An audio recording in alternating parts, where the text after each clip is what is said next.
Ha, gel. Mümkün mas. Ha, at bıraksan gel. Ha. Geçen oturuşta. Oturayım mı? Otur. Nime? Ha, Bırak. Sen bir İsmail Zon'u biliyeme. Vay. Radnoy dura başlık.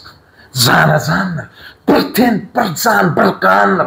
Mun bilen duğdu çöröklü. Maskalı ol. Katnasıl yandır başlık. Ha, radnoyumdur ol.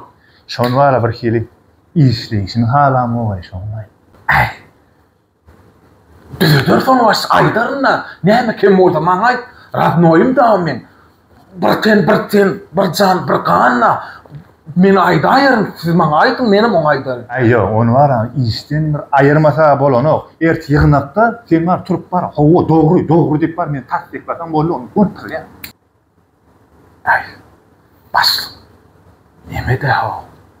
Radnoyum da ha oğlu. Bolmayanay. Bir ten, bir zan, bir kan. Farsaklı, duğdu, maskalı. Ol katnasıl ya da. Mana demeyin o. Başka kişi deyip bolan okmay. Radnoy da ha olay. Sotaki doğan dost ispiyatlar o. O maskala duğdu çöröklü suda o.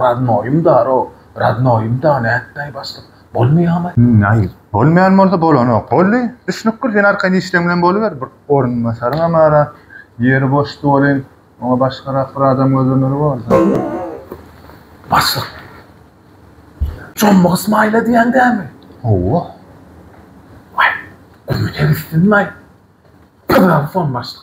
Katı pudar fonu. Ay katı bekleyen şu yığınakta gurulayım elle mi? Dinle bor diysen bol. Doğru deyimin. Bagris doğanlık getirin başlık. Ne emet men onu. Katı bekleder. Kendin bolta 100 baydan men ona bas. Ha, bollu Dinle sonra. filatma. Öyüne de baranak. Öyünden salıp kan geliyor bana. Tapar ona kemçilik bas. Ha. Diyeyim elle mi? Diyeyim, Tut diyeyim elle mi? Hova, Katı bekleyen tutsan mı? Hova. Diyeyim mi? Katı bekleyenim haydar onu. Diysen fazla yapanı. Pızmanın itten çıkarır bas. Ne ettin?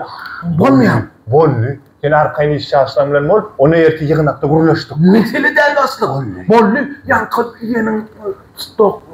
Nefip. Düşündüm. İyisi sen taslık. O yöner versin. Yürü arkayını işlemlen bol. Gidiversin.